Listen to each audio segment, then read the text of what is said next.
Hello दोस्तों, KD agri soil tutorial के YouTube channel पर एक बार फिर से आपका स्वागत। केडी एग्री सॉइल ट्यूटोरियल आज आपके लिए बहुत ही ज़्यादा स्पेशल वीडियो लेकर आया है। आज जो अभी अपने हाल ही में मेजर मॉक टेस्ट हुआ था सॉइल साइंस जेआरएफ एस्पिरेंट्स के लिए, जिसमें 120 क्वेश्चंस थे, उसकी आंसर की आज डिस्कस करेंगे। उसके आंसर्स अपन डिस्कस करेंगे आज इस वीडियो में, तो वीडियो को लास्ट तक ज़रूर देखें। बहुत ही शानदार क्वेश्चन 120 क्वेश्चन डिस्कस करेंगे अपन इस वीडियो में।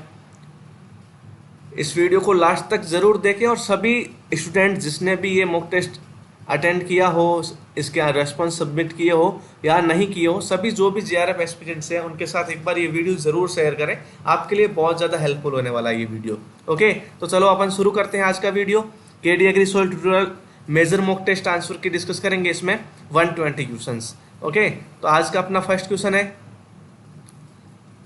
Question due to compaction particle density of mineral soils. तो कंपैक्शन से पार्टिकल डेंसिटी पे क्या इफेक्ट पड़ेगा, तो ध्यान रखना पार्टिकल डेंसिटी पूछा है यहाँ पे, बल्क डेंसिटी नहीं पूछा है। और क्या पूछा है, कंपैक्शन से। तो कंपैक्शन क्या होता है, कंपैक्शन का मतलब होता है कोई भी सॉइल पे अपन लोड डाल रहे हैं, प्रेशर, स्ट्रेस, आउटर स्ट्रेस अपन कोई भी डाल रहे हैं, जिससे उसके जो सॉइल पार्टिकल्स है वो ज़्यादा क्लोजर हो गए। जिससे क्या होगा जो उसकी बल्क डेंसिटी घट जाएगी और बढ़ जाएगी एंड पोरोसिटी घट जाएगी। बल्क डेंसिटी बढ़ जाएगी एंड पोरोसिटी घट जाएगी। अब देखो पोरोसिटी घट रही है यहाँ पे, बल्क डेंसिटी बढ़ रही है। पोरोसिटी घटने का पार्टिकल डेंसिटी पे क्या इफेक्ट होगा, देखो पार्टिकल डेंसिटी पे डायरेक्टली इनडायरेक्टली कोई इफेक्ट नहीं होता पोरोसिटी का। क्योंकि देखो पार्टिकल डेंसिटी क्या होती है, पार्टिकल डेंसिटी होती है weight of the soil solids upon volume of soil solids. तो इसमें अपन पोर स्पेस एंड पोरोसिटी इंक्लूड करते ही नहीं है पार्टिकल डेंसिटी में। तो कॉम्पैक्शन से पोरोसिटी घटती है, लेकिन पार्टिकल डेंसिटी पर पोरोसिटी का कोई इफेक्ट नहीं होता। इसलिए इसका जो आंसर होगा वो क्या होगा, वो होगा रिमेन अनचेंज्ड। कोई भी डिफेक्ट नहीं होगा पार्टिकल डेंसिटी पे कॉम्पैक्शन का। ओके, तो मिनरल सॉइल की जो पार्टिकल डेंसिटी वो अफेक्ट नहीं होगी कॉम्पैक्शन से। अपना सेकेंड क्वेश्चन है for sorghum crops best bio fertiliser is. तो सोरगम क्रॉप के लिए कौन सा फर्टिलाइजर बेस्ट है, बायो फर्टिलाइजर बेस्ट है। फर्स्ट ऑप्शन अपना ए है azotobacter, rhizobium, azospirillum and azolla. तो ध्यान रखना sorghum, millets and sugarcane, इन सब के लिए जो बेस्ट बायो फर्टिलाइजर है वो है एजोस्पाइरलम। ओके, जो राइजोबियम होता है सिम्बायोटिक है लेग्यूम्स के साथ and other crops, and Azotobacter क्या है, फ्री लिविंग है। और एजोस्पाइरलम है वो अपन किस में इंक्लूड करते हैं, वो एसोसिएटिव में यूज करते हैं। ओके, ये कुछ प्लांट के साथ एसोसिएट होता है, तो ये होता है सोरगम, शुगरकेन एंड मिलेट्स के साथ। ओके, अपना नेक्स्ट क्वेश्चन है आज का box and moors are synonyms of. ये दो वर्ड है बॉक्स एंड मूर्स, आपने बहुत बार सुने होंगे। तो ये दोनों वर्ड्स किसके सिनोनिम्स है, तो याद रखना बॉक्स एंड मूर्स क्या होते हैं, ये होते हैं हाईली ऑर्गेनिक मैटर एक्यूमुलेटेड हो जाता है यदि कोई सोइल में, तो उसको बोलते हैं बॉक्स एंड मूर्स। ओके, तो ये जो होते हैं ये ऑर्गेनिक मैटर के एक्यूमुलेशन से बनते हैं। और ऐसा ही अपन को इसमें ऑप्शन देखना है। देखो फर्स्ट है मॉलिसॉल्स, सेकंड है ऑर्गेनिक क्ले, थर्ड है एस्टोसॉल्स एंड फोर्थ है ह्यूमस। तो इसमें जो इन दोनों का सिनोनिम्स है वो कौन सा आंसर है अपना, तो थर्ड ऑप्शन है एस्टोसॉल्स। एस्टोसॉल्स भी क्या है, हाईली ऑर्गेनिक मैटर एक्यूमुलेशन हो जाता है सोइल में, तो जो ऑर्डर बनता है उसको बोलते हैं एस्टोसॉल्स। और ये बॉक्स एंड मूर्स भी ऐसे ही होते हैं, तो इसका राइट आंसर थर्ड ऑप्शन है एस्टोसॉल्स। नेक्स्ट क्वेश्चन है the symptoms of nitrogen deficiency appears first on.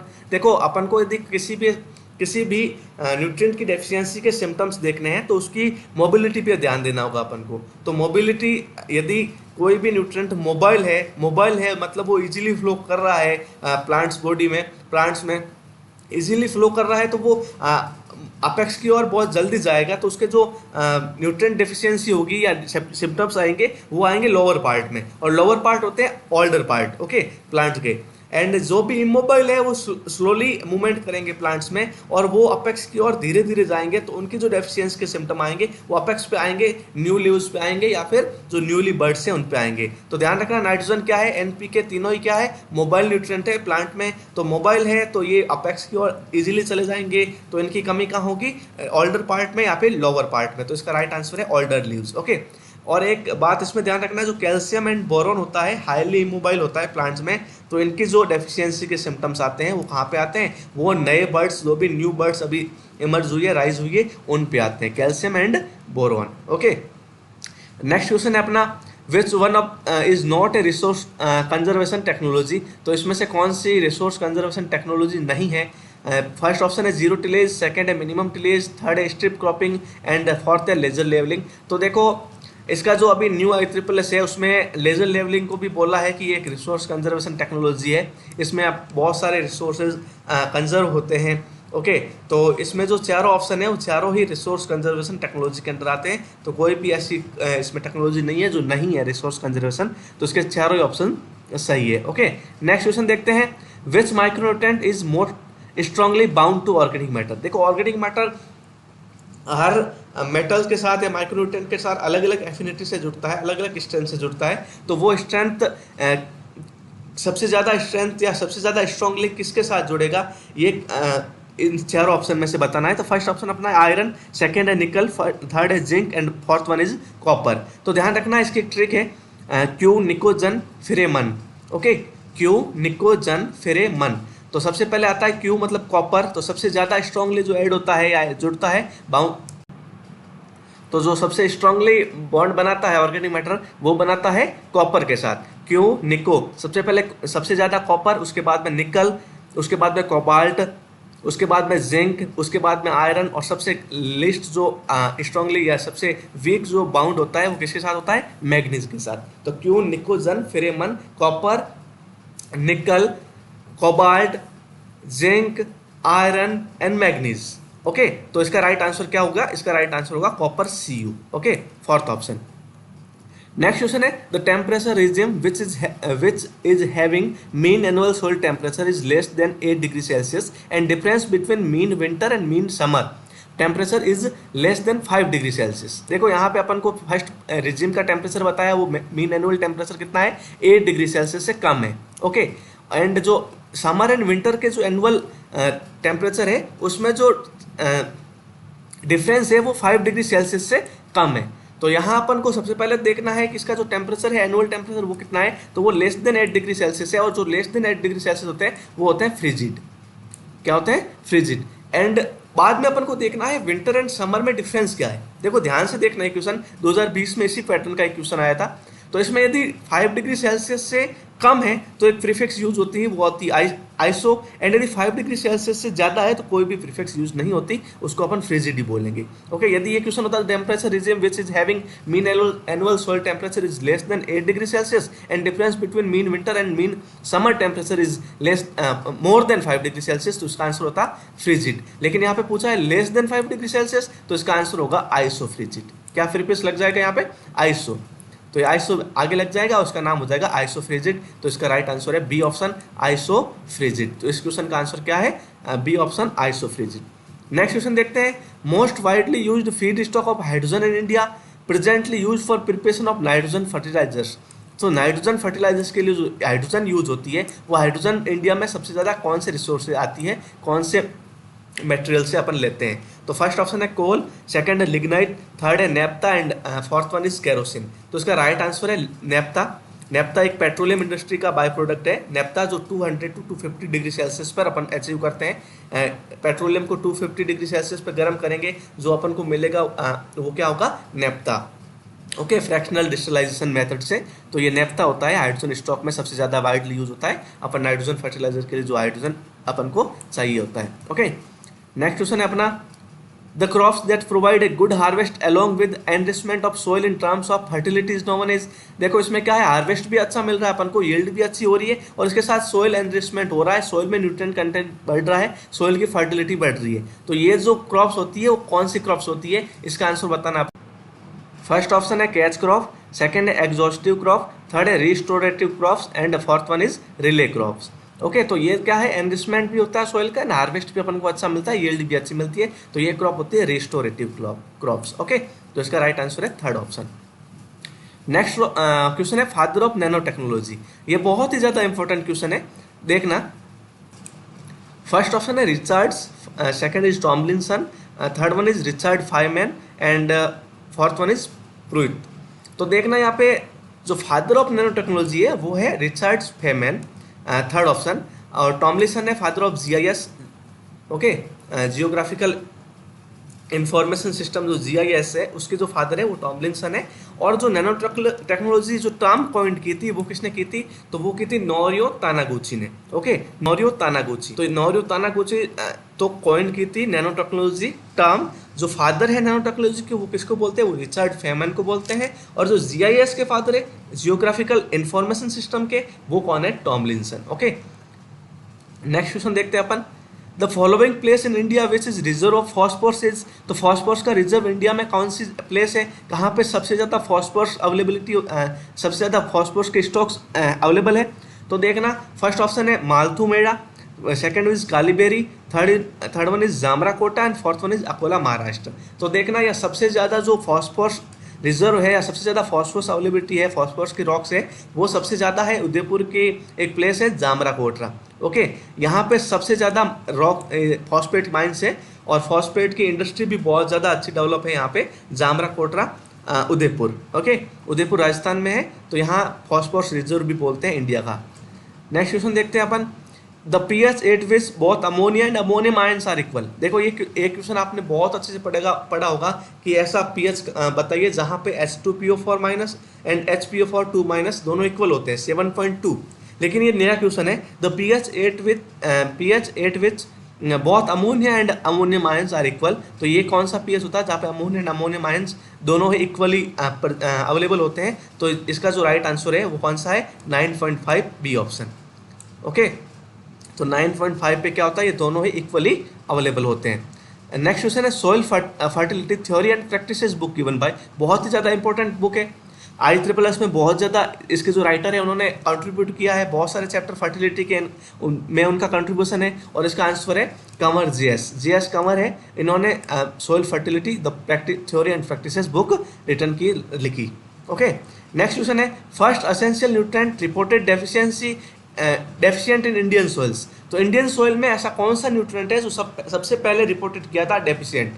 तो डेफिशिएंसी सबसे पहले कौन से न्यूट्रिएंट की, तो ऐसा कौन सा न्यूट्रिएंट था इंडियन सोइल में जो फर्स्ट रिपोर्टेड किया था डेफिशिएंट। ओके, फर्स्ट ऑप्शन है zinc, second one is iron, third one is nitrogen and fourth one is sulphur. देखो यह क्वेश्चन समझना, पूछे first essential nutrient reported deficient in Indian soil, answer is nitrogen. First essential micronutrient reported deficient in Indian soils, answer is iron. 1960 में इसकी deficiency report की थी सबसे पहले माइक्रोन्यूट्रिएंट में, और न्यूट्रिएंट में सबसे पहले की थी नाइट्रोजन की 1950s में। एंड यदि पूछे कि first most deficient micronutrient in Indian soils, answer is zinc. Zinc सबसे ज़्यादा डेफिशिएंट होता है इंडियन सोइल में, सबसे ज़्यादा डेफिशिएंट है इंडियन सोइल में। और यदि पूछे question most deficient nutrient in Indian soil, सबसे ज़्यादा कौन सा न्यूट्रिएंट डेफिशिएंट है इंडियन सोइल में, तो आंसर क्या जाएगा, नाइट्रोजन। तो न्यूट्रिएंट तो सबसे ज़्यादा डेफिशिएंट होता है वो नाइट्रोजन होता है। यदि माइक्रोन्यूट्रिएंट की बात करें तो जिंक, और यदि सबसे पहले रिपोर्ट कौन सी डेफिशिएंसी की थी इंडियन सोइल्स में, तो आयरन, माइक्रोन्यूट्रिएंट की और न्यूट्रिएंट की नाइट्रोजन। ओके, चारों क्वेश्चन क्लियर कर देना, कोई भी कंफ्यूजन मत रखना इसमें। ओके, बहुत सारे स्टूडेंट बोलते हैं कि sir first essential micronutrient reported deficient in Indian soil, answer is zinc. तो जिंक नहीं होगा इसका आंसर होगा आयरन। आयरन की सबसे पहले रिपोर्ट की थी डेफिशिएंसी 1960s में। ओके, ये IEEE में माइक्रोन्यूट्रिएंट वाले चैप्टर में खुला दे रखा है, ओपनली दे रखा है। Next question, find soil particles as soil nutrient statement given by. अब कौन से साइंटिस्ट ने या फिर कौन से एग्रोनॉमी सॉइल साइंटिस्ट ने बोला था कि जो फाइन सॉइल पार्टिकल्स होते हैं वो ही एक्ट करते हैं सॉइल न्यूट्रिएंट की तरह, बाकी कोई सॉइल न्यूट्रिएंट नहीं होता। पर रूट्स होती है जो प्लांट्स की, वो फाइन सॉइल पार्टिकल्स को एब्जॉर्व करती है और वो एक्ट कैसे करते हैं, प्लांट न्यूट्रिएंट की तरह। तो अब देखो ये किसने कहा था statement, first option Glover, second one is Jethro Tull, third one is Dokuchaev and last one is Francis Bacon. तो ये जो वर्ड कहा था ये महान एग्रोनॉमिस्ट थे अपने, उनका नाम था जेथ्रो टुल। तो ये जेथ्रो टुल जो साइंटिस्ट थे उन्होंने सबसे पहले ये कहा था कि जो फाइन सॉइल पार्टिकल्स होते हैं वो सॉइल न्यूट्रिएंट के as a soil nutrient use लेते हैं प्लांट्स। लेकिन ये जो स्टेटमेंट है बिल्कुल क्या है, रॉन्ग स्टेटमेंट है। ओके, तो ये कहा था जेथ्रो टुल ने।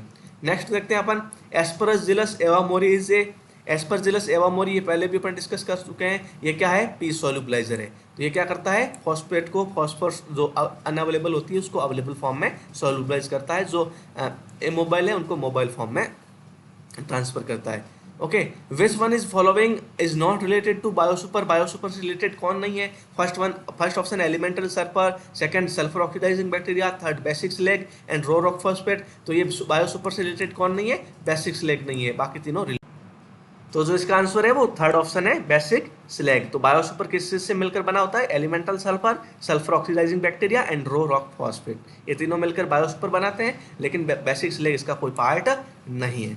नेक्स्ट क्वेश्चन देखते हैं अपन, in crop logging given by SF Clement interval between data collection is. तो अपन डाटा कलेक्ट करते हैं क्रॉप लॉगिंग में, ये जो एसएफ क्लीमेंट ने जो ये क्रॉप लॉगिंग वाला अप्रोच दिया था, तो इसमें जो डाटा कलेक्शन करते हैं, जैसे आज डाटा कलेक्ट किया अपन ने क्रॉप का, तो नेक्स्ट डाटा अपन कब कलेक्ट करेंगे, तो दो डाटा के बीच में इंटरवल कितना होता है, तो फर्स्ट ऑप्शन है 10 days, second is in 35 days, 17 days and 15 days. तो ध्यान रखना, जो दो डाटा कलेक्शन के बीच में जो अपन इंटरवल लेते हैं वो लेते हैं 35 डेज का। फर्स्ट अपन डाटा कलेक्ट कर किया, उसके 35 डेज बाद अपन सेकंड बार डाटा कलेक्ट करेंगे। तो crop logging given by SF Clement in Hawaii द्वीप and given for sugar cane crop and intervals between data collection is 35 days. तो 35 डेज डाटा कलेक्शन के बीच में इंटरवल अपन लेते हैं। नेक्स्ट क्वेश्चन है, the DTPA TSCSCl2 extractant is designed to prevent excessive dissolution of. तो ये अभी क्वेश्चन अपन ने हाल ही में डिस्कस किया है, इसका आंसर क्या है, calcium carbonate, last option. Okay, next question है, the available phosphorus is determined by Olsen's method. बहुत बढ़िया है, अपन को बता रखा है कि जो अवेलेबल फॉस्फोरस है वो डिटरमाइन करते हैं ऑल्सन मेथड से। इसके अलावा ब्रेन कूर्ज मेथड भी यूज लेते हैं, ऑल्सन लेते हैं न्यूट्रल एंड एल्कलाइन सॉइल के लिए, और ब्रेन कूर्ज मेथड लेते हैं वो लेते हैं ब्रेज कूर्ज मेथड जो यूज लेते हैं वो एसिडिक सॉइल के लिए। तो ये जो ऑल्सन मेथड लेते हैं नॉर्मली अपन सॉइल के लिए, ये जो डिटर्मिनेशन है ये किसने दिया था, फर्स्ट ऑप्शन देखो, चार ऑप्शन में ऑल्सन दे रखा है और ईयर अलग अलग दे रखा है, तो अपन ईयर में कंफ्यूज हो जाते हैं। Olson 1954, Olson 1956, 1952 and 1958। तो ये याद रखना है, ऑल्सन ने ये 1954 में मेथड दिया था अवेलेबल फॉस्फोरस एस्टिमेशन के लिए। तो इसका राइट आंसर है ए ऑप्शन। नेक्स्ट क्वेश्चन है, reading value of tensiometer eight field capacity. बहुत ही ज्यादा इंपॉर्टेंट क्वेश्चन है। टेंसियोमीटर की जो अपन रीडिंग लेते हैं, रीडिंग जो आती है वो फील्ड कैपेसिटी पे कितनी आती है, तो बहुत सारे स्टूडेंट ने इसका आंसर किया 33। देखो 33 नहीं है इसका आंसर, फील्ड कैपेसिटी आती है 0.33 बार पर, लेकिन जो टेंसियोमीटर की जो रीडिंग आएगी फील्ड कैपेसिटी पर वो आएगी 10 to 25 सेंटीबार। ठीक है, 10 to 25 सेंटीबार यूनिट जो यूनिट होती है टेंसियोमीटर रीडिंग की, तो वो होती है 10 to 25 सेंटीबार आती है फील्ड कैपेसिटी पे। ओके, यहाँ पे आंसर जो ऑप्शन दे रखे हैं वो है 1, 10, 33 एंड 70। तो इसका जो मोस्ट अप्रोप्रिएट आंसर है वो क्या है, 10। तो इसका राइट आंसर क्या है, बी ऑप्शन 10। नेक्स्ट क्वेश्चन देखते हैं, sulphur present in ammonium sulphate. तो सल्फर कितना होता है अमोनियम सल्फेट में, ऑप्शन दे रखा है 12%, 23.7%, 20.5% एंड 17%। ओके, तो इसका जो अमोनियम सल्फेट में जो सल्फर होती है वो होती है ऑलमोस्ट 24%, या फिर जो मोस्ट अप्रोप्रिएट आंसर है, जो सबसे सही आंसर है वो है 23.7%। यदि यहाँ पूछते हैं एसएसपी में कितनी होती है सल्फर सिंगल सुपर फॉस्फेट में, तो उसका आंसर क्या होता है, उसका आंसर होता है 12%। ओके, नेक्स्ट क्वेश्चन देखते हैं अपन, particle density of organic matter ranges. तो पार्टिकल डेंसिटी होती है ऑर्गेनिक मैटर की, यहाँ पे बहुत ज्यादा ध्यान देने वाली बात है, ऑर्गेनिक मैटर की पार्टिकल डेंसिटी कितनी होती है। ओके, तो देखो जो पार्टिकल डेंसिटी होती है ऑर्गेनिक मैटर की वो कितनी होती है, तो देखो सबसे पहले ऑप्शन है 0.8 to 1.3 ग्राम पर cubic centimetre, second one 2.0 to 2.8, third one is 0.2 to 0.8 and last one is nota. तो देखो मेनली जो ऑर्गेनिक मैटर की पार्टिकल डेंसिटी होती है वो हाफ ऑफ सोइल की पार्टिकल डेंसिटी, सोइल की पार्टिकल डेंसिटी होती है 2.65 और ऑर्गेनिक मैटर की होती है 1.33। लेकिन यहाँ रेंज में पूछा है तो रेंज मोस्ट अप्रोप्रिएट है अपनी फर्स्ट ऑप्शन 0.8 to 1.33 ग्राम पर क्यूबिक सेंटीमीटर। नेक्स्ट क्वेश्चन देखते हैं अपन, द नेचुरली अकरिंग पॉइजन और insecticide used earlier is fish poison. तो अपन मछलियों को मारने के लिए फिश पॉइजन के लिए यूज में लेते थे, ऐसा कौन सा नेचुरली अकरिंग इंसेक्टिसाइड है, तो ये जो इंसेक्टिसाइड है वो कौन सा है? तो फर्स्ट ऑप्शन है azadirachtin, second one cypermethrin, third is rotenone and fourth one is anthracene. तो इसका राइट आंसर है rotenone. Okay, third option rotenone. ये भी ध्यान रखना, देखो सॉइल साइंस में एग्रीकल केमिकल्स भी पूछते हैं बहुत बार। तो एग्रीकल केमिकल्स में इंसेक्टिसाइड, पेस्टिसाइड, वीडिसाइड्स, ये सारे हैं, फंजीसाइड वगैरह, इनको भी अच्छे से पढ़ लेना। और उसमें भी नेचुरल अकरिंग जो जितने भी पॉइजन है, इंसेक्टिसाइड, पेस्टिसाइड, वीडिसाइड, जितने भी बायो पेस्टिसाइड है, उन सबको अच्छे से पढ़ लेना आप, क्योंकि बहुत मैंने देखा है 3-4 साल से इससे रिलेटेड 1-2 क्वेश्चन जरूर आते हैं जीआरएफ सोइल साइंस में।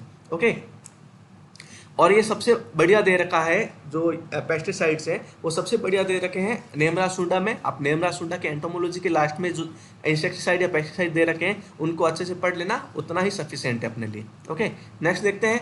Resource sat first was launched in 2003 में जो रिसोर्स सेट फर्स्ट अब लॉन्च की थी, वो किसने की थी? तो फर्स्ट ऑप्शन है ISRO, second is NASA, third one is ESA and fourth one is RSSR। तो ये जो लॉन्च की थी रिसोर्स सेट फर्स्ट, ये अपनी ही सैटेलाइट है। तो ये लॉन्च की थी इसरो ने। ISRO, Indian space research organisation ने 2003 में अपनी एक satellite resource sat first launch की थी। ओके, तो इसका फर्स्ट ऑप्शन सही है, इसरो। नेक्स्ट क्वेश्चन है, who is the author of book entitled chemistry applied to agriculture and physiology, या chemistry in its application to agriculture and physiology. तो ये एग्रीकल्चर से रिलेटेड। तो ऑप्शंस देख लेते हैं। फर्स्ट ऑप्शन है Kononova, second one is JV Liebig, third one is Marbut and fourth one is KD क्लिंका।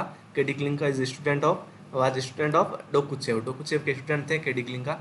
Okay, इन जो डोकुचेव का जो वर्क था उसको कंपाइल करके बुक में भी इन्होंने ही लिखा था, केडी क्लिंका ने। ओके, तो अपन देखते हैं। तो chemistry apply to agriculture and physiology जो बुक लिखी थी, वो लिखी थी जेवी लिबिग ने। Okay, JV Liebig is father of agriculture chemistry, father of fertilizer chemistry. बहुत सारे लॉज दिए थे इन्हें, लॉ ऑफ रेस्टिट्यूशन, लिमिटिंग जो फैक्टर का लॉ था वो भी। तो ये जेवी लिबिग बहुत ही ज़्यादा इंपॉर्टेंट है अपनी फर्टिलाइजर केमिस्ट्री, एग्रीकल्चर केमिस्ट्री के लिए। तो इन्होंने एक बुक लिखी थी chemistry applied to agriculture and physiology. Okay, next question देखते हैं। Direct of plant protection quarantine and storage instituted है। तो ये कहाँ पे लोकेटेड है? Directorate of plant protection quarantine and storage. First option Faridabad Haryana, Hyderabad, Hisar Haryana and Varanasi Uttar Pradesh. तो जो ये DPPQS है, directorate of plant protection quarantine and storage, वो है फरीदाबाद में। ओके, तो फर्स्ट ऑप्शन अपना इसका राइट है, फरीदाबाद हरियाणा में है इसका डायरेक्टरेट। ओके, नेक्स्ट क्वेश्चन देखते हैं। Scattering of detached soil particle by the impact of rain drops is called. देखो, रेन ड्रॉप या फिर कोई भी वाटर की ड्रॉप गिर रही है, उसके इम्पैक्ट से जो वाटर सॉइल पार्टिकल्स वो डिस्प्लेस हो रहे हैं या फिर उछल रहे हैं, तो इस प्रोसेस को क्या बोलते हैं? तो एक टाइप का वाटर इरोजन है। और ये सबसे पहले जो वाटर इरोजन होता है, सबसे फर्स्ट वाटर इरोजन का जो प्रोसेस है वो है। तो फर्स्ट ऑप्शन है सीट इरोजन, सेकंड इज गिली erosion, third is soil crusting and fourth one is splash erosion. तो इसका राइट आंसर है स्प्लेश इरोजन। जो वाटर ड्रॉप्स के मूवमेंट की वजह से, वाटर ड्रॉप गिरने से जो उसके इम्पैक्ट से जो होता है, तो वो होता है स्प्लेश इरोजन। जब वाटर ड्रॉप्स बहुत ज़्यादा गिर जाती है, हल्का सा वाटर एक्यूमुलेशन हो जाता है, स्टेगनेशन हो जाता है, सबमर्ज्ड कंडीशन आ जाती है थोड़ी, वाटर जब एब्जॉर्ब करना कम बंद कर देती है सॉइल, तो वो एक बहुत ही फर्म लेयर में, बहुत ही पतली थिन लेयर में बहने लगता है सॉइल, वाटर सॉइल के ऊपर। तो वो जो इरोजन होता है वो होता है शीट इरोजन। अब देखो, शीट इरोजन सबसे ज़्यादा हार्मफुल होता है किसके लिए? फार्मर्स के लिए, क्योंकि सीट इरोजन में जो सबसे अपर लेयर है, और सबसे अपर लेयर जो सॉइल की होती है सबसे ज़्यादा फर्टाइल होती है, सबसे ज़्यादा न्यूट्रिएंट होते हैं, ऑर्गेनिक मैटर होता है, और वो बहने लग जाती है किसमें? सीट इरोजन में। तो ये सबसे ज़्यादा हार्मफुल है फार्मर्स के लिए। अब सीट इरोजन बहुत ज़्यादा होने लग गया तो वो छोटे छोटी रील्स बना देगा, तो रील इरोजन, रील से बहुत ज़्यादा बड़ी बड़ी रील बन गई, तो क्या हो गया?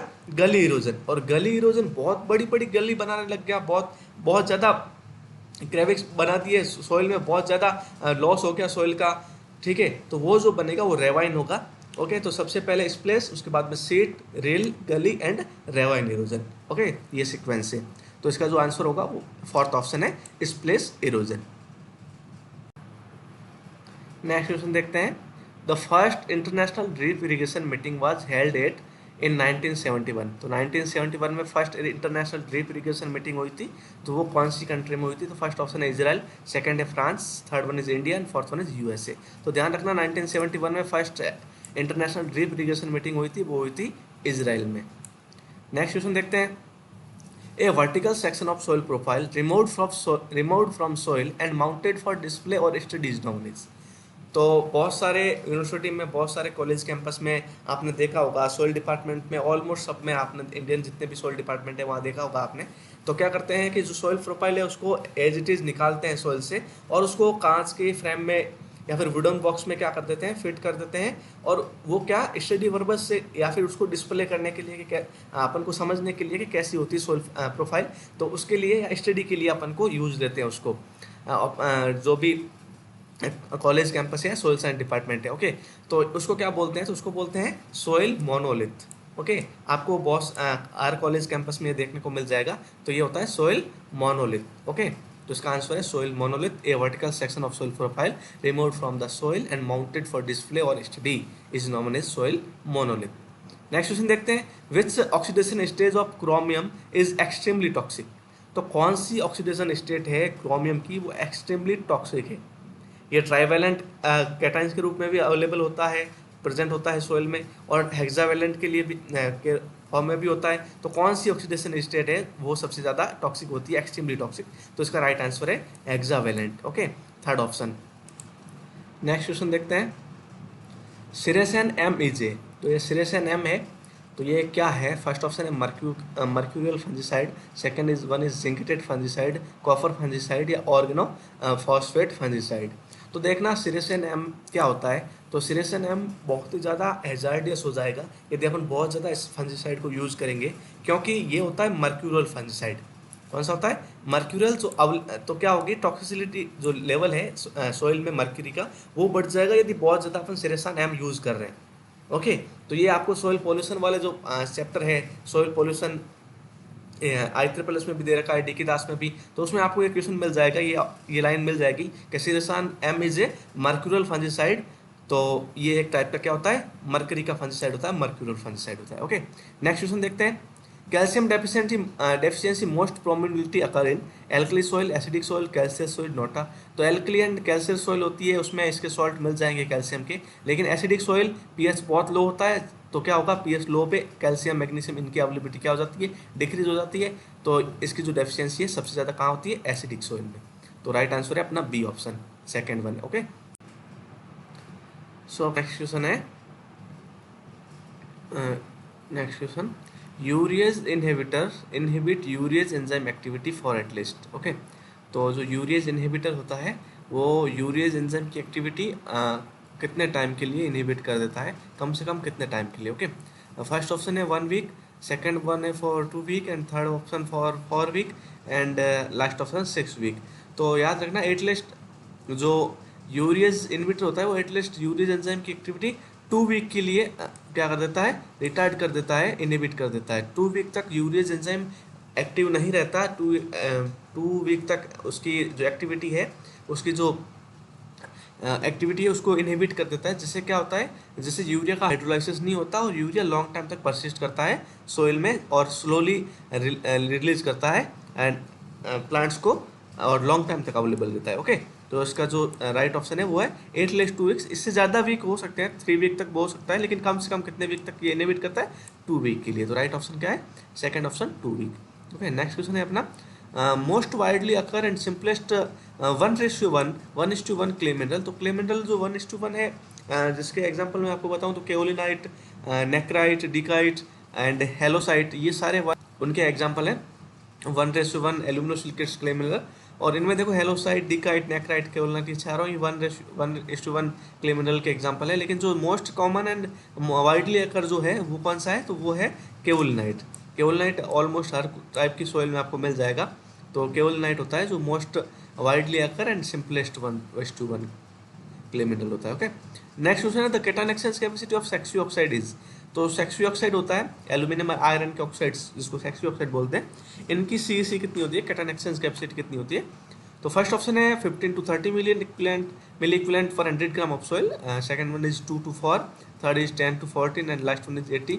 तो ध्यान रखना जो सेक्सी ऑक्साइड है उसकी CEC बहुत ही ज़्यादा लो होती है और वो होती है 2 to 4 milli equivalent per 100 gram of soil. और ट्रू माइका की होती है 0 milliequivalent per 100 gram of soil, okay. Organic की होती है 150 टू 200 ऑलमोस्ट 300 तक होती है। और यदि अपन बात करें सबसे ज़्यादा सीईसी की, तो सबसे ज़्यादा होती है ऑर्गेनिक कोलॉइड की, जैसे कि ह्यूमस। और यदि अपन बात करें इनऑर्गेनिक कोलॉइड में, तो सबसे ज़्यादा होती है वर्मी कोलॉइड की। ओके। और यदि अपन बात करें कि वेट बेसिस पे सबसे ज़्यादा किसकी होती है, तो होती है वेट बेसिस पे वो होती है ह्यूमस की। और यदि अपन बात करें वॉल्यूम बेसिस पे, तो वॉल्यूम बेसिस पे होती है सबसे ज़्यादा किसकी, वर्मिकुलाइट की। ओके। नेक्स्ट क्वेश्चन देखते हैं अपन, who develop an index for predicting the soil erodibility called instability index. तो इंस्टेबिलिटी इंडेक्स है, उसको किसने डेवलप किया था? देखो, who develop an index for predicting the soil erodibility. Okay.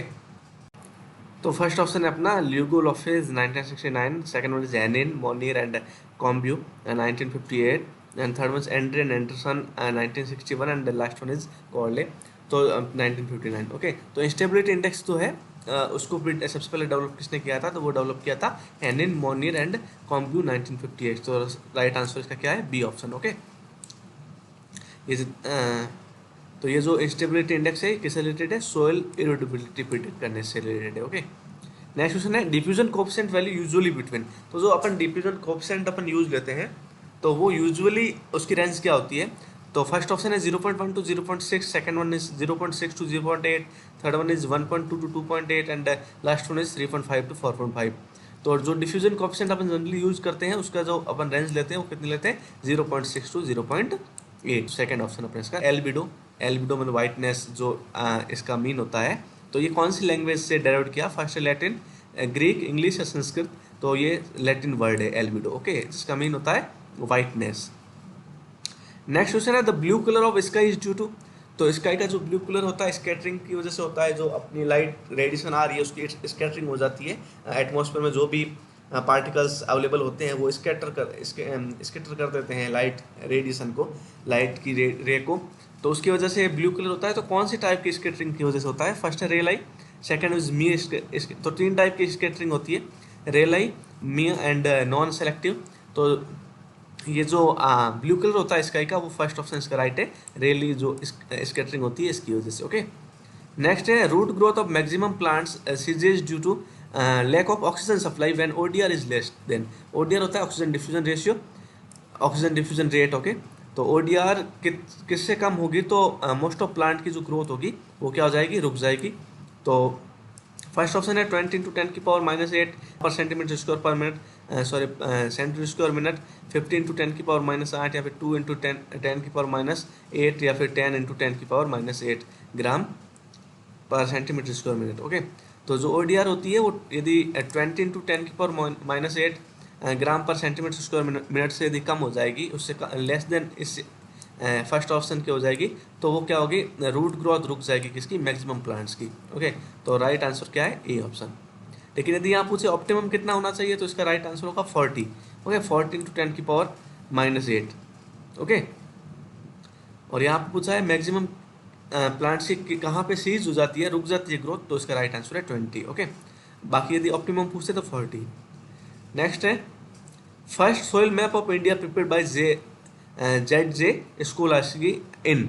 तो ये जो फर्स्ट मैप था इंडिया का ZJ स्कोलास्की ने डेवलप। ओके। तो इसके ऑप्शंस देख लेते हैं 1945, 1932 एंड 1900 एंड 1985। तो ये जो 1945, 1932, 1900 या फिर 1985 कौन सी सन में इन्होंने प्रिपेयर किया था फर्स्ट इंडियन सोइल मैप? तो इसका जो राइट आंसर है वो बी ऑप्शन है 1932। ओके। नेक्स्ट क्वेश्चन देखते हैं the world Congress of soil science WCSS is a conference held every 4 years under the guidance of. तो ये ध्यान रखना, world Congress of soil science होती है WCSS, तो ये हर 4 साल में एक बार होती है। तो ये किसके अंडर होती है, किसी गाइडेंस में होती है? तो फर्स्ट है international union of soil sciences IUSS, या Indian council of soil science ISSS, and USDA और नासा। तो ये जो होती है ये होती है Indian international union of soil science IUSS, तो इसके अंडर में होती है और एवरी 4 year होती है। ओके। नेक्स्ट क्वेश्चन है theme of world soil day 2021 2021 का जो वर्ल्ड सोइल डे मनाएंगे अपन 5 दिसंबर को, तो उसकी जो थीम है वो थीम लाइन या फिर टैगलाइन क्या है? तो फर्स्ट ऑप्शन है halt soil salinisation and boost soil productivity, second one is healthy soils for healthy life, third one is keep soil alive, protect soil biodiversity and the last one is caring of soils start from the ground. देखो मैं आपके साथ एक slide share करता हूँ, एक page share करता हूँ, उसमें आप ध्यान देना कि मैं सारे के सारे जो वर्ल्ड सॉइल डे थे, वर्ल्ड सॉइल डे जहाँ से शुरू हुए और अभी तक के, उनकी सारी थीम लिखी हुई है, तो वो आप नोट कर लेना। देख 2 मिनट रुकना। ओके ओके, तो आपको ये दिख रहा होगा world soil day year and themes and Glinka WSD award, जो वर्ल्ड सॉइल डे पे ग्लिंका अवार्ड मिलता है KD ग्लिंका की रिमेंबर में, तो वो सारा दे रखा है। तो 2020 जो 2020 का था, उसका थीम था keep soil alive, protect soil biodiversity.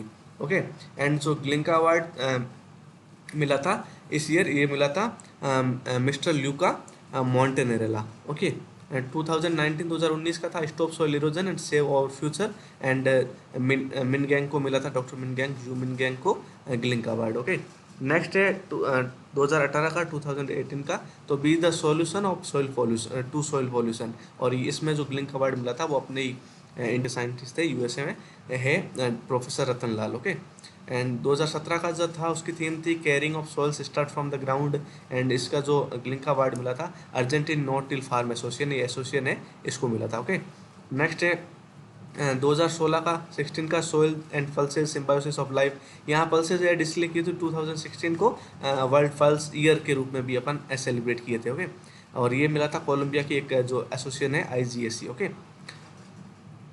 और 2015 का जो थीम था वो था healthy soil for healthy life. तो नोट कर लेना एक बार आप सब, 2020 का, 2019, 2018, 2017 ग्लिंक अवार्ड किसको मिला है, थीम क्या थी सबकी, एंड 2016, 2015। तो ये मैं एक PDF नोट्स बना रहा हूँ सॉइल साइंस एस्पिरेंट्स के लिए। शायद मैं 15 अगस्त जो अभी 15 अगस्त है 2021, इसको मैं आप सबको सेंड कर दूंगा यहाँ इस डेट तक। फिर भी देखता हूँ, कोशिश करूँगा जल्दी हो। बहुत अच्छे नोट्स बनाने की कोशिश कर रहा हूँ आप सबके लिए। तो ओके, अब वापस अपने पेपर पे चलते हैं। तो अपन ने देखा सबका जो थीम था वो देख लिया। तो जो halt soil salinisation and boost soil productivity है वो है 2021 का जो वर्ल्ड सॉइल डे उसकी थीम है। ओके, तो इसका राइट आंसर है first option, halt soil salinisation boost soil productivity. Next question देखते हैं। Soil health card is a printed report which contain nutrient status of soil with respect to. तो जो soil health card है SHC, तो इस ये एक प्रिंटेड रिपोर्ट होती है जो हर फार्मर्स को उसकी लैंड होल्डिंग के अकॉर्डिंग प्रोवाइड होती है कि उसकी लैंड होल्डिंग में कितना न्यूट्रिएंट स्टेटस है। ओके, सॉइल में, तो वो कितने पैरामीटर्स को इंडिकेट करती है। तो फर्स्ट ऑप्शन है 10, सेकंड 12 और थर्ड 8 एंड 17। तो इसका राइट आंसर है B option 12 parameters. Next question है silicon present in sugar cane leaves filter out UV rays. जो यूवी रेज आती है सोलर सन से, तो उसको फिल्टर आउट करती है जो सिलिकॉन प्रेजेंट होती है शुगर कैन की लीव्स में। Due to deficiency of silicon in sugar cane cause a disease named. तो अब सिलिकॉन की यदि डेफिशिएंसी हो गई है शुगर कैन में, तो वो क्या करेगी, यूवी रेज डायरेक्ट आएगी लीव्स पे और लीव्स को क्या करेगी, अफेक्ट करेगी। जैसे एक रोग डिजीज होगी शुगर कैन में, रोग होगा, तो उसका क्या नाम है, फर्स्ट है red rot, second one booting, freckling and general starvation. तो इस डिजीज का नाम है freckling. Okay, third option. Next question देखते हैं। 1 बार इज इक्वल टू, तो 1 bar is equal to 14.504 pounds per square inch, 0.9869 atmosphere and 750.062 torr. तो all of the above. Next question है soil as a nutrient bin concept given by. तो ये soil as a nutrient बिन मृदा पोषक तत्वों की धानी है, हिंदी में बोलते हैं। ये एक वर्ड है जो स्टेटमेंट है, जो कॉन्सेप्ट ये किसने दिया था, विटनी ने दिया था। ओके, नेक्स्ट क्वेश्चन है who was applied concept of potential on soil water first time. तो सॉइल वाटर पे जो पोटेंशियल वाला कॉन्सेप्ट है ये फर्स्ट टाइम किसने अप्लाइड किया था। तो इसका राइट आंसर है Buckingham. Okay, second option. Next question है A state of standing crop in field being flattened before harvesting by heavy rainfall and or wind either as a result of excessive soil fertility or presence disease on stem is known as। तो ये कौन सी standing crop है, उसकी कौन सी state में क्या होता है कि हार्वेस्ट से पहले वो गिर जाती है, या तो वाटर बहुत ज़्यादा यदि रेनफॉल होगी, हैवी रेनफॉल, या फिर बहुत ज़्यादा हवा चल रही है उसकी, या फिर सॉइल फर्टिलिटी ज़्यादा है तो उसकी वेजिटेटिव ग्रोथ बहुत ज़्यादा होगी जो कैपेबल नहीं है स्टैंड होने के लिए, तो वो गिर जाएगी। या फिर कोई भी डिजीज़ यदि उसको स्टेम में लग गई तो स्टेम वीक हो गया उसकी वजह से गिर रही है, तो ये जो गिरना है खड़ी क्रॉप का, तो ये क्या कहलाता है? तो फर्स्ट ऑप्शन है booting, second crop logging, third है water logging and fourth crop lodging. तो जो क्रॉप लॉगिंग होता है वो रिकॉर्ड रखना HF Clement, okay, sugar cane के लिए जो दिया था। वाटर लॉगिंग मतलब water stagnation, and crop lodging मतलब क्रॉप का, खड़ी क्रॉप का गिर जाना, ओके। तो इसका राइट आंसर है डी ऑप्शन। नेक्स्ट है strongly electrolyte are those which, तो स्ट्रॉन्ग इलेक्ट्रोलाइट वो होते हैं जो dissociate into ions even at higher concentration, तो हायर कंसंट्रेशन पे भी आयंस में डिसोशिएट हो जाते हैं वो। नेक्स्ट क्वेश्चन है greater the valency the higher the coagulation power ions, this rule is introduced by, तो ये जो रूल है कि ज़्यादा वैलेंसी होगी तो वो कोग्लूशन पावर भी ज़्यादा होगी, जैसे कि टेट्रावैलेंट की सबसे ज़्यादा, ट्राईवैलेंट की उससे कम, डाईवैलेंट की उससे कम, और मोनोवैलेंट की सबसे कम। तो ये रूल सबसे पहले फर्स्ट किसने इंट्रोड्यूस किया था? तो Hardy and Schulze, first option, okay. Next question है which similarity is essential for isomerism, तो आइसोमेरिज्म के लिए कौन सी सिमिलरिटी जरूरी है? स्ट्रक्चर फार्मूला, मोलिकुलर, फिजिकल या केमिकल, तो इसका राइट आंसर है स्ट्रक्चर फार्मूला। स्ट्रक्चर फार्मूला भी सिमिलरिटी होनी चाहिए, तो वो क्या दिखाएगा? आइसोमेरिज्म दिखाएगा। नेक्स्ट क्वेश्चन है immobilization of nitrogen take place at CN ratio less than 30:1, more than 30:1, less than 10:1 या less than 20:1। तो जो immobilization होता है, देखो मिनरलाइजेशन होता है 20:1 से कम पे, 20 टू कम है यदि CN रेशियो तो वहाँ होगा मिनरलाइजेशन, और 20 to 30 है तो वहाँ पे दोनों बैलेंस में होंगे, जितना मिनरलाइज हुआ है नाइट्रोजन उतना ही इमोबलाइज होगा। और यदि 30:1 से ज़्यादा है CN रेशियो, मोर देन 30:1 है, तो वहाँ पे क्या होगा? वहाँ पे इमोबलाइज होगा। तो यहाँ पे राइट आंसर है वो क्या है? Second option, more than 30:1। For exhibit plasticity soil content at least how much percentage of clay, तो कितना परसेंटेज क्ले होना चाहिए? तो होना चाहिए 15%, ओके। जो 15 के नज़दीक में है 40 to 60%, ये राइट आंसर है third option, okay. Next question है for light soil field capacity of water is held at tension of 10 kilo pascal, then what is the pF, तो ये पीएफ वैल्यू कितनी होती है फील्ड कैपेसिटी पे light soil की, sandy soil की? तो अभी डिस्कस किया था अपन ने पहले वाले में, तो 2.0, ये नॉर्मल सोइल की पूछे तो 2.54, ओके। नेक्स्ट क्वेश्चन है as one moves from cold to warmer climate the organic carbon and nitrogen comparable soil tends to, तो क्वेश्चन समझना है 2019 JRF में ऐसा ही कुछ क्वेश्चन आया था कि as one moves from cold to warmer climate, कोई ऐसा बंदा है जो एक cold climate to warmer climate में जा रहा है, तो दो organic matter, organic carbon and nitrogen of comparable soil tends to, तो जो कोल्ड रीजन में जहाँ पे ऑर्गेनिक कार्बन एंड नाइट्रोजन था वो वार्मर में जाने पर क्या इफेक्ट होगा?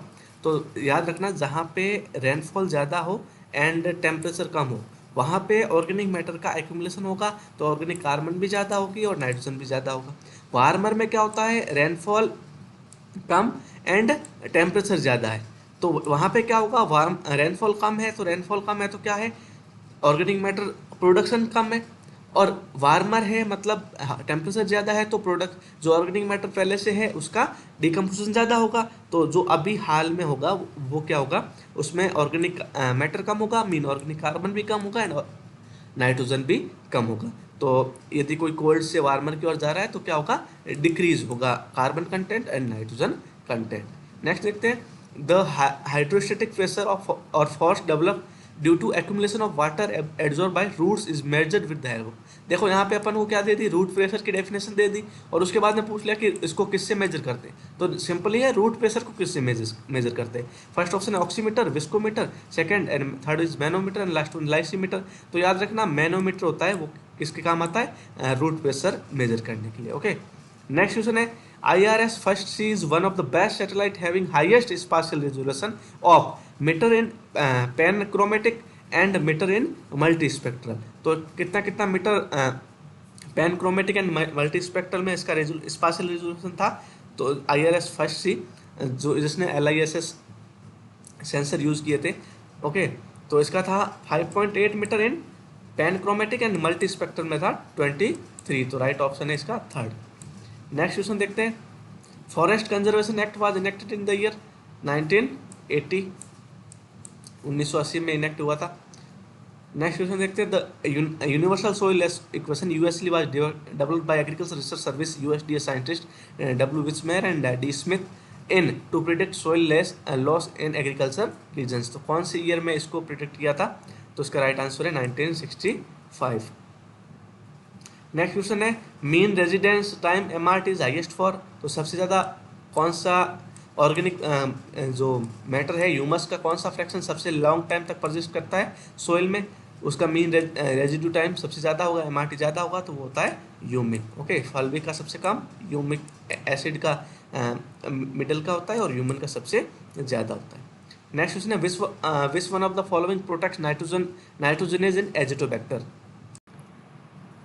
विच one of the following protect nitrogenase in Azotobacter. First option है leghemoglobin, second anthocyanin, cluster of vessels and slime polysaccharides. तो ध्यान रखना, जो एजिटोबैक्टर में जो प्रोटेक्शन स्ट्रक्चर होती है किसको? नाइट्रोजनेज को। देखो नाइट्रोजनेज होता है ऑक्सीजन सेंसिटिव, तो ऑक्सीजन से इसको प्रोटेक्ट करना पड़ता है, तो वो जो स्ट्रक्चर होती है वो होती है स्लाइम या पॉलीसेकेराइड्स। और यदि अपन बात करें राइजोबियम में तो वो होती है लैग हीमोग्लोबिन। नेक्स्ट क्वेश्चन देखते हैं, hymatomelanic acid is a part of. तो हाइमेटोमेलानिक किसका होता है? हाइमेटोमेलानिक एसिड पार्ट होता है ह्यूमिक एसिड का। Brown humic acid, hymatomelanic acid, ये सारे के सारे ह्यूमिक एसिड के, एंड ग्रे ह्यूमिक एसिड, ये सारे ह्यूमिक एसिड के पार्ट है।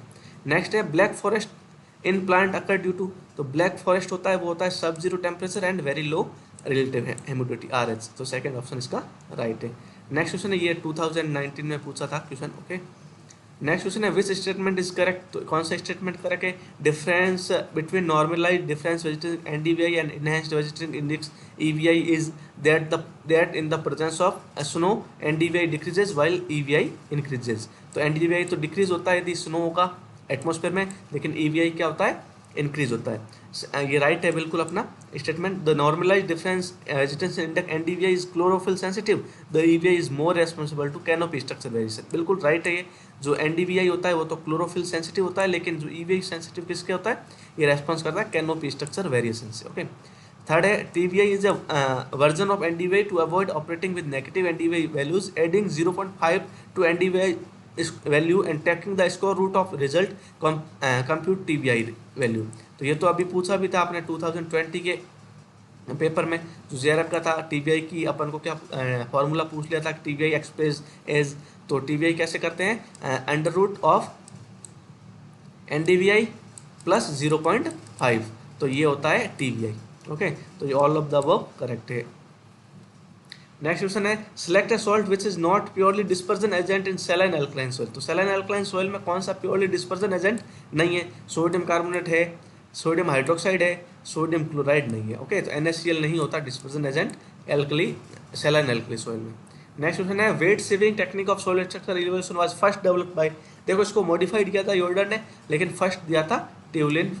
फोर्थ ऑप्शन इसका राइट है। नेक्स्ट क्वेश्चन है, susceptibility to wind erosion high and. तो susceptibility to wind erosion, even water erosion, ये सबसे ज़्यादा होती है सिल्ट की। ओके, नेक्स्ट क्वेश्चन है, ethylene glycol method use for determination of. तो इथाइलिन ग्लाइकोल मेथड है वो किसके लिए होता है? तो वो होता है स्पेसिफिक सरफेस के लिए। ओके, BET इक्वेशन है वो भी इसके लिए है, और इथाइलिन ग्लाइकोल मेथड भी स्पेसिफिक सरफेस के लिए। Okay, the number of classification class of soil separates by ISSS। तो number of classification class of soil separate by ISSS। तो ISSS का जो क्लासिफिकेशन है उसमें कितने क्लास है सोइल सेपरेट की? तो वो है राइट आंसर है 4। Okay, coarser sand and finer sand, silt and clay. Next है, the organic matter present in soil sample oxidized by nascent oxygen, the nascent oxygen liberated by. तो देखो nascent oxygen होती है, जो ऑक्सीजन होती है वो लिबरेट कौन करता है? तो देखो जो भी ऑक्सीडाइजिंग एजेंट है वो करेगा। तो इसमें देखो ऑप्शन क्या दे रखा है, 0.32 percent KMnO for 0.5 N FeSO for iron sulphate and ammonium sulphate, 5 N K2Cr2O7। देखो ये भी करते हैं 5 K2Cr2O7 भी एक टाइप का क्या है? ऑक्सीडाइजिंग एजेंट है, और KMnO4 भी एक ऑक्सीडाइजिंग एजेंट है। अब देखो KMnO4 तो अपन यूज लेते हैं नाइट्रोजन एस्टिमेशन के लिए, सुब्बा एंड आशीजा का जो मेथड था उसमें, और K2Cr2O7 लेते हैं अपन ऑर्गेनिक मैटर में, जो ऑर्गेनिक कार्बन एस्टिमेशन करते हैं ऑर्गेनिक कार्बन एस्टिमेशन के लिए, ठीक है। लेकिन K2Cr2 की जो कंसंट्रेशन लेते हैं वो लेते हैं 1N, जो अपन ऑर्गेनिक कार्बन एस्टिमेशन के लिए लेते हैं, और KMnO4 के जो नाइट्रोजन के लिए लेते हैं वो लेते हैं 0.32। ये दोनों ही नेसेंट ऑक्सीजन क्या करते हैं, रिलीज करते हैं, जो कि क्या ऑक्सीडाइज करता है जो भी ऑर्गेनिक मैटर प्रेजेंट होता है सोल सैंपल में। लेकिन यहाँ पे अपन इसकी कंसंट्रेशन गलत दे रखी है, बाकी ये दोनों राइट हो सकते थे, लेकिन इसकी कंसंट्रेशन गलत दे रखी है, इसलिए राइट आंसर क्या है, first option. National centre for earth sciences, national centre for earth science का कहाँ है, तो वो है केरला में। नेक्स्ट क्वेश्चन है, which term inversely proportional to structure stability, structure stability से इनवर्सली रिलेटेड कौन है, तो वो है डिस्पर्जन कोफिशिएंट, राइट आंसर है थर्ड ऑप्शन। ओके, नेक्स्ट है Roentgen rays is other name of, तो रॉन्टेगन नाम का साइंटिस्ट था जिसने एक्सरे को डिस्कवर किया, तो उसके नाम पे उसको रॉन्टेगन रेज या फिर एक्स रेज बोलते हैं। ओके, तो इसका राइट आंसर है X rays. Among the different adsorption sites present on soil colloids, maximum specificity of potassium is shown on the sites presented। तो कौन सी साइट्स पे पोटेशियम के लिए सबसे ज़्यादा मैक्सिमम स्पेसिफिसिटी शो करता है, कौन सी साइट कोलॉइड की, तो आई, ई, पी या फिर सब एक समान, तो इसका राइट आंसर है वो है आई, इंटरलेयर जो पोजिशन होती है वो। Next, if a soil sample contains 4 ppm of level K, then what is the concentration of K present in KG per hectare. तो याद रखना ppm to KG per hectare 2.24, तो 2.24 को अपन 4 से मल्टीप्लाई करेंगे तो 8 पॉइंट समथिंग आएगा, जो 8 से सबसे ज़्यादा नजदीक है वो है 9, तो राइट आंसर है 9 B option. Operation flood is related to milk, which test done for bacterial disease। Okay, the redox potential of well aerated soil in range of, the redox potential of well aerated soil in the range of. तो देखो redox potential जो EH होता है, तो वो well aerated soil के लिए कितना होता है, यहाँ पे देखो ये सारे इसके पीछे नहीं लगा रखी है अपन ने यूनिट, तो यूनिट ये सारी वोल्ट्स में। ओके, तो plus 700 to plus 100 plus 700 to plus 400 plus 100 to minus 100 and minus 100 to minus 300, ये तो है पुअरली ड्रेन्ड सोइल के लिए। ओके, जो वेल एरेटेड सोइल होती है उसके लिए होती है प्लस 700 टू 400, सॉरी ये सारी की सारी है मिली वोल्ट में। ओके, मिली वोल्ट्स में है, तो इसके राइट आंसर है प्लस 700 टू प्लस 400। यदि ये वोल्ट में होती है तो 0.7 से 0.4 वोल्ट। ओके, तो इसका राइट आंसर है B option. The first scientist who stabilize germ theory was, germ theory सबसे पहले किसने स्टेबलाइज की, Louis Pasteur. Okay, a solution contain 0.0 m NaCl and 0.0 m sodium sulphate Na2S for its ionic strength will. देखो ये सब आप YouTube पे इसके वीडियोस देख लेना, केमिस्ट्री के बहुत सारे वीडियोस दे रखे होंगे, आयनिक स्ट्रेंथ आप सर्च कर लेना यूट्यूब पे, आपको इसका फार्मूला मिल जाएगा, और फार्मूला 1-2 बार अच्छे से देख के जाना एग्जाम से जाने से पहले। तो इसका फार्मूला है इजी, आप पुटअप करोगे इसको उस फार्मूले में तो आप इजीली आयनिक स्ट्रेंथ निकालोगे कोई भी सॉल्यूशंस की। ओके, इसका आंसर तो है 0.04। कैसे आया इसके लिए मैं लिंक दे दूंगा, जो भी बेस्ट वीडियो होगा उसका डिस्क्रिप्शन में, तो उसके अकॉर्डिंग आप देख लेना ये सबसे। और इसका 1 या 2 क्वेश्चन, क्योंकि ये सिलेबस में है अपना आयनिक स्ट्रेंथ। ओके, तो क्वेश्चन आ सकता है इसका। What is the pH range of calcareous soil, तो कैल्शियस सोइल की जो होती है पीएच रेंज होती है 8 to 8.5, first option. Next question है, most commonly used urease inhibitor, तो मोस्ट कॉमनली यूज्ड कौन सा यूरेज इनहिबिटर है, तो वो है एन थायोफॉस्फोरिक ट्राइएमाइड। ओके, तो थायोफॉस्फोरिक ट्राइएमाइड एन ब्यूटाइल, तो ये होता है, ये सबसे ज़्यादा कॉमन यूरेज इनहिबिटर है। ओके, और 2 वीक्स इसकी अपन अभी पढ़ाई था, 2 सप्ताह तक इसकी एक्टिविटी रहती है। Which one is list soluble in water, सबसे ज़्यादा कम सॉल्युबल कौन सा है वाटर के अंदर, तो राइट आंसर है MOP। नेक्स्ट है percentage of soluble potassium in soil system, तो सॉल्युबल पोटेशियम कितना होता है, तो 0.1 to 0.2%।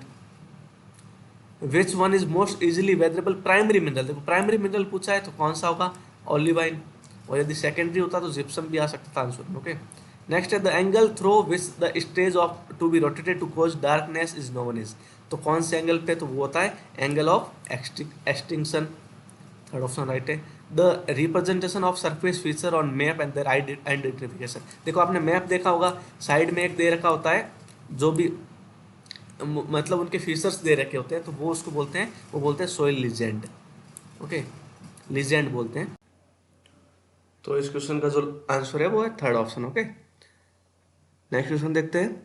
Keynes box is use to determine which of the following properties. ये 2020 का जेआर पेपर में क्वेश्चन पूछा था कि जो कीन बॉक्स होता है, कीन बॉक्स किसके डिटर्मिनेशन में यूज लेते हैं। तो फर्स्ट ऑप्शन है water permeability, second water holding capacity, third soil moisture tension and last is water content eight field capacity. तो ये लेते हैं वाटर होल्डिंग कैपेसिटी के लिए कीन box. Okay, water holding capacity को डिटर्मिनेशन के लिए जो मेथड यूज लेते हैं वो है कीन box method.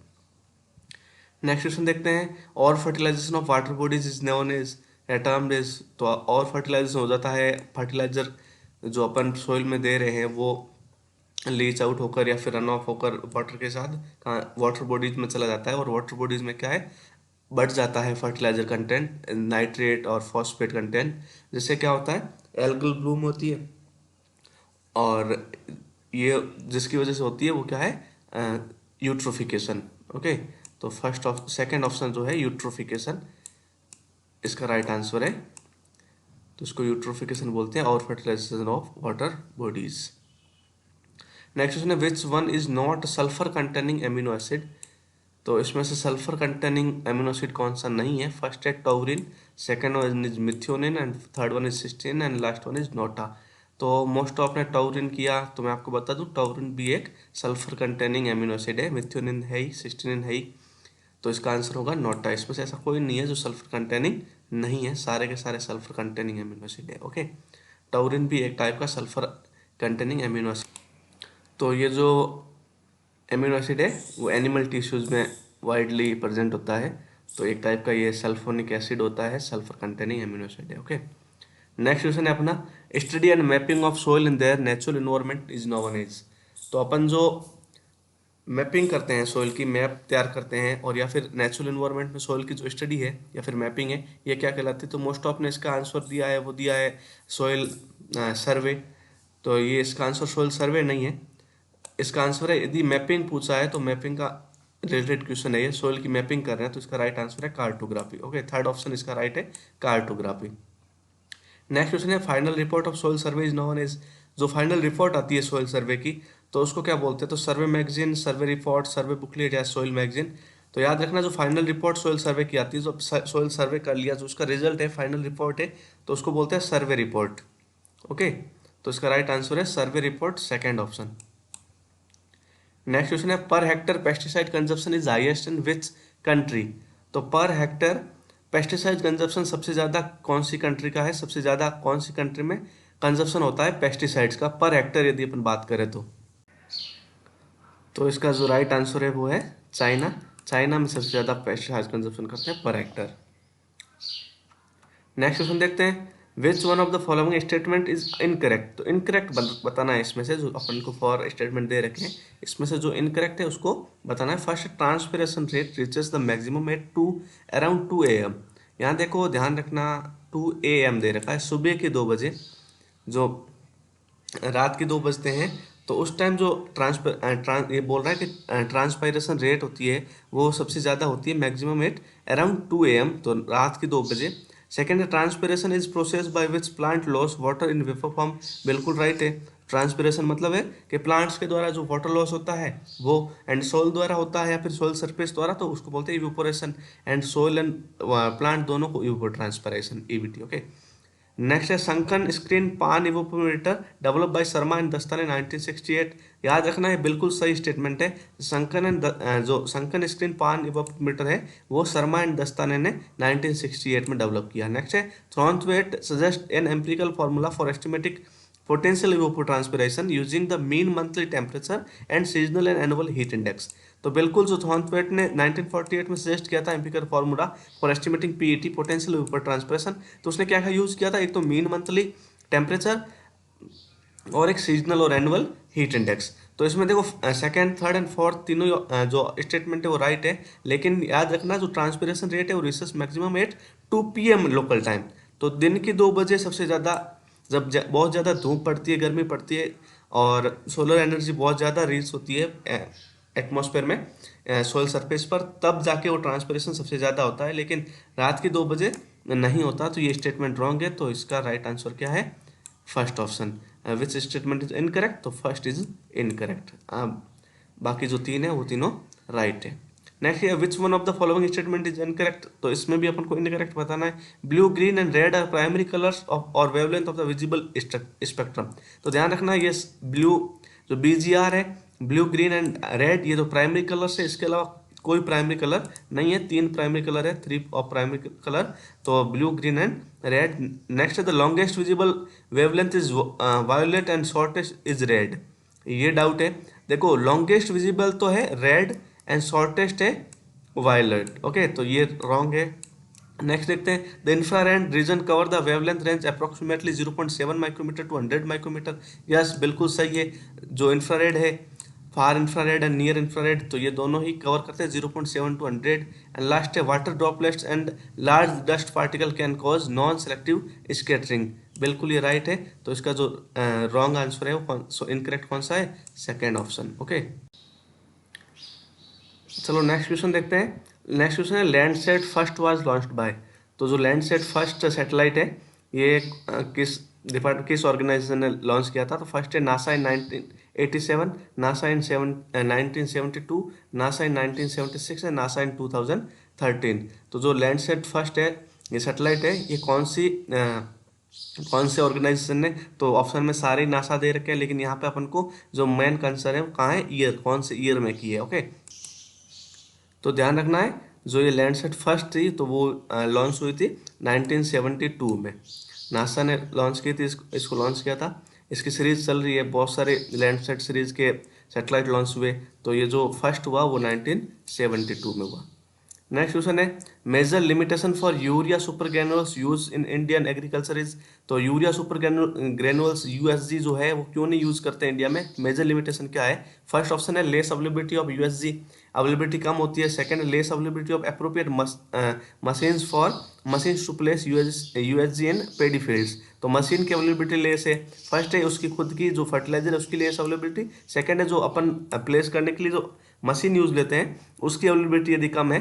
Third one is USG placement required high technical skills and last one is not, तो ध्यान रखना इसका जो सही ऑप्शन है वो है second option, less availability of appropriate machines to place USG in paddy fields.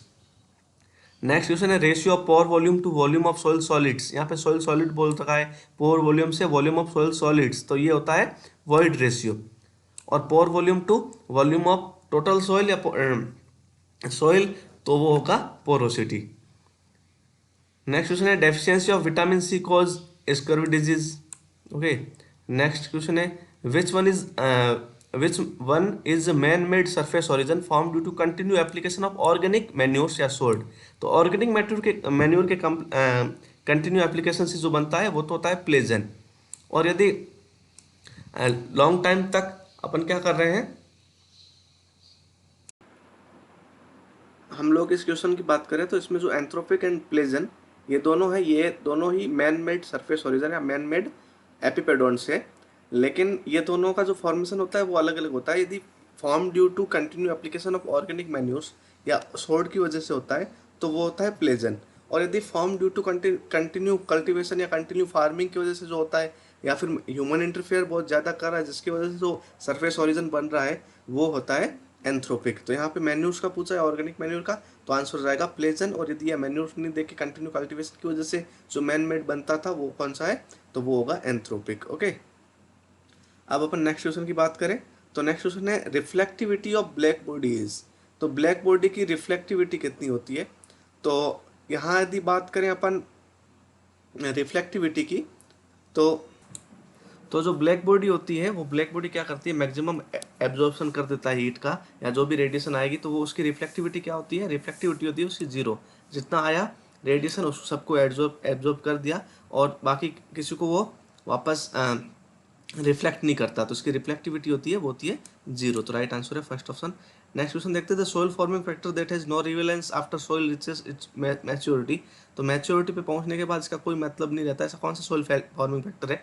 देखो यहाँ पे मैच्योरिटी पे पहुंच गया है, तो अपन यदि बात करें सोइल एज की, तो सोइल एज होता है जहाँ से सोइल फॉर्मेशन शुरू हुआ है वहाँ से लगाकर जहाँ सोइल फॉर्म हो गया है, ट्रू फॉर्म, वहाँ पे तब सोइल फॉर्म हो गया है तो फिर उसमें टाइम का कोई रिलेशन नहीं। अब सोइल वापस उससे फॉर्म नहीं होगी, नई सोइल नहीं बनेगी, सोइल बस मैच्योर हो गई है, तो अब या तो वो जितनी उसकी क्वालिटी है वो क्वालिटी डिक्रीज ही होगी, लेकिन अब उसमें इंक्रीज कुछ नहीं होना, तो वो जो होगा, तो टाइम का इसमें कोई इफेक्ट नहीं होता, टाइम का कोई रिलेवेंस नहीं रहता यदि मैच्योरिटी पे एक बार सोइल पहुंच गई है तो। नेक्स्ट क्वेश्चन देखते हैं अपन, the total number of epipedon and commonly found in India respectively. तो टोटल नंबर कितने हैं एपिपेडोन के, और उसमें से कितने कॉमनली फाउंड होते हैं इंडिया में।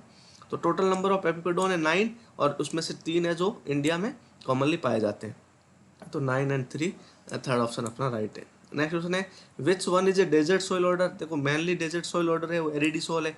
अब यदि एरिडीसॉल ऑप्शन में नहीं है, देखो एंटीसॉल, ऑक्सीसॉल, हिस्टोसॉल एंड मॉलिसॉल, तो इसमें एरिडीसॉल नहीं है, तो एरिडीसॉल के बाद जो डेजर्ट सॉइल ऑर्डर होता है वो होता है एंटीसॉल। सबसे ज़्यादा जो एरिड सॉइल पाई जाती है, डेजर्ट सॉइल पाई जाती है, वो पाई जाती है एरिडीसॉल के बाद में एंटीसॉल में।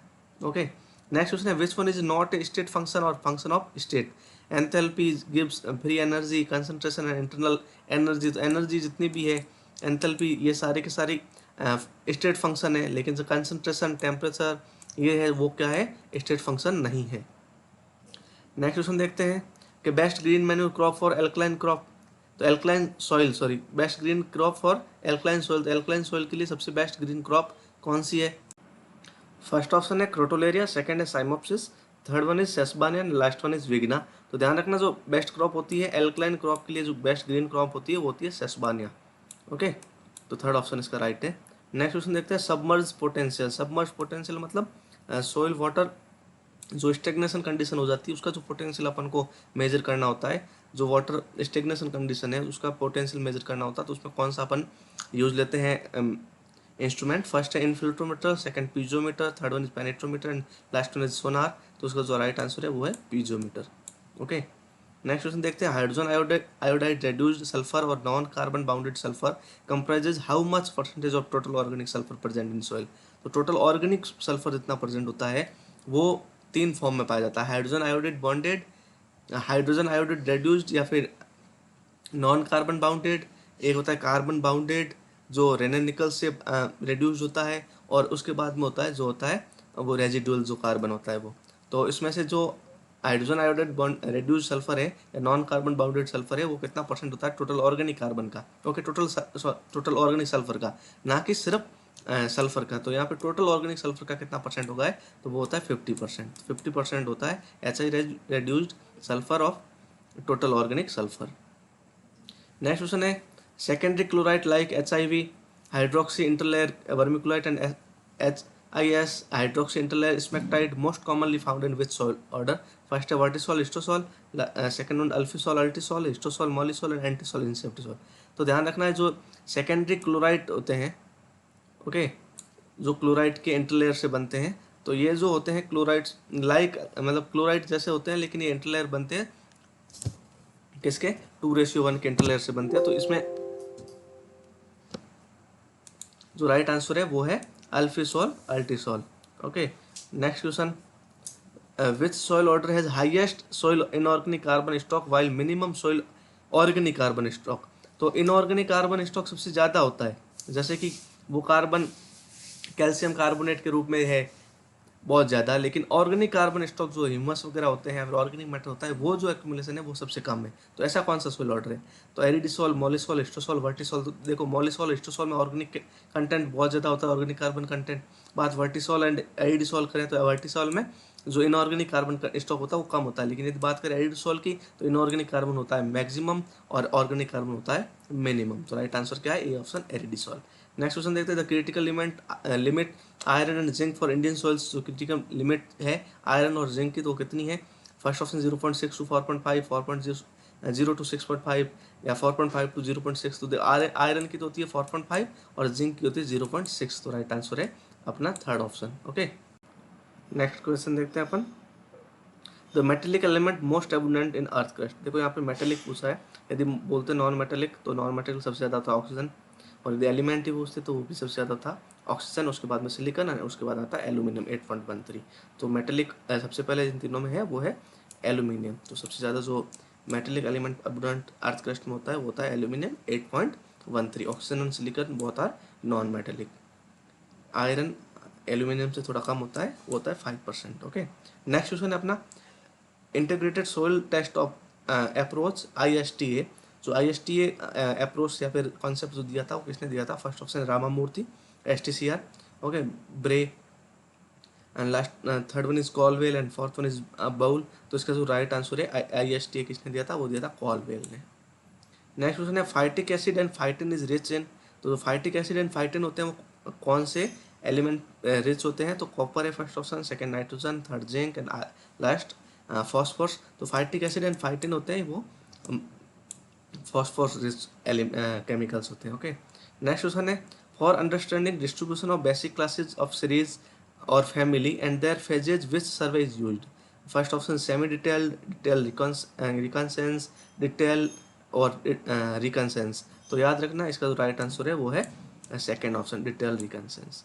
And next question diameter of water molecules angstrom में कितना होता है, डायमीटर ऑफ वाटर मॉलिक्यूल का। First option 2.64, 1.45, 2.89, 3.12। तो इसका जो राइट आंसर है वो 2.64 है। नेक्स्ट क्वेश्चन है पेडोन इज, पेडोन क्या है, 2D है, 3D है, 2 डायमेंशनल है, 3 डायमेंशनल है, 1 डायमेंशनल है। तो याद रखना पेडोन, सोइल और ये जो होते हैं वो होते हैं 3D। ओके, 3 डायमेंशनल है। और यदि बात करें और पेड्स, ये भी 3 डायमेंशनल है। बात करें प्रोफाइल की, तो प्रोफाइल क्या है, प्रोफाइल 2D है। ओके, 2 डायमेंशनल, लैंड 2D है, 2 डायमेंशनल है। नेक्स्ट क्वेश्चन देखते हैं the activity number of montmorillonite clays ranges.